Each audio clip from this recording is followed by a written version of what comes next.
Olá pessoal, tudo bem? Eu sou o professor Peruca e hoje nós vamos iniciar a 7ª aula da matéria de navegação aérea. O assunto a ser tratado hoje será o sistema Pitot. Nós vamos estudar os instrumentos anemobarométricos, né? Falar um pouco de velocidades, falar um pouco de altitudes, porque esse tipo de questionamento também aí cai para vocês na matéria de navegação aérea, tá? Vamos começar a aula então? Vamos lá falar um pouquinho do sistema Pitot. O sistema Pitot, pessoal, para que nós possamos entender o seu funcionamento, primeiro nós vamos verificar aqui o significado das pressões estática, pressão dinâmica e pressão total, tá?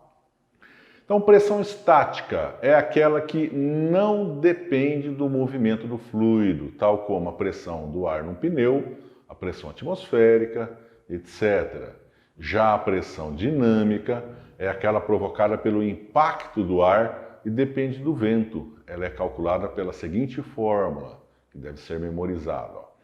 Então nós temos aqui a pressão dinâmica, representada aqui por uma letra grega, é o produto da metade da densidade do ar atmosférico pelo quadrado da velocidade do escoamento do fluido. Isso quer dizer que as duas grandezas que geram pressão dinâmica é a densidade do fluido e a velocidade do seu escoamento. No caso, a velocidade, pessoal, é elevada ao quadrado. Portanto, a velocidade é o fator mais importante na geração da pressão dinâmica, tá? Aqui nós temos um manômetro. Manômetros são instrumentos destinados à medição de pressões, né? E aqui ele tem uma abertura na qual está voltada para a direção do vento. No caso do vento na aeronave, a gente chama de vento relativo, né?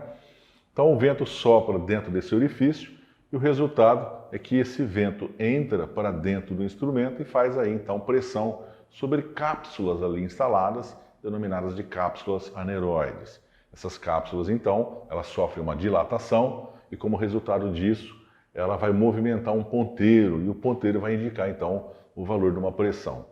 A questão, pessoal, é que quando o vento sopra aqui, na verdade a gente não está computando apenas a pressão dinâmica, né?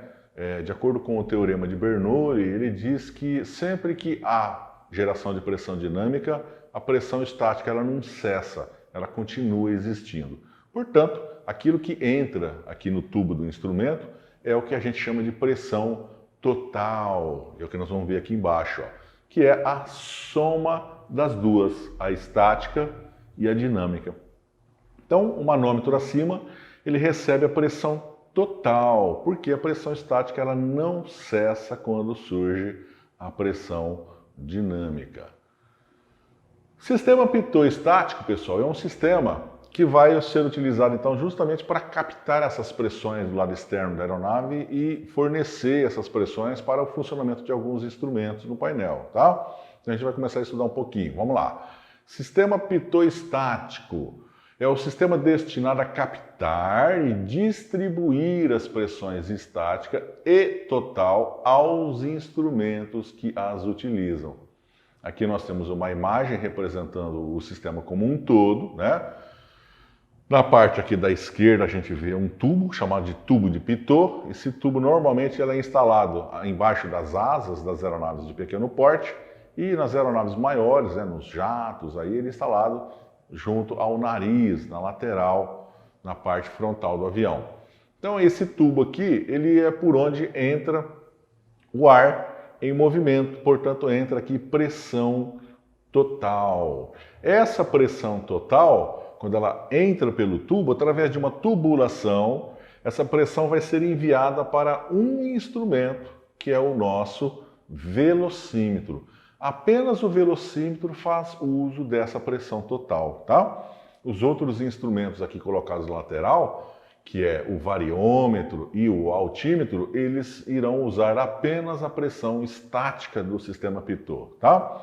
Então, no caso aqui, três instrumentos.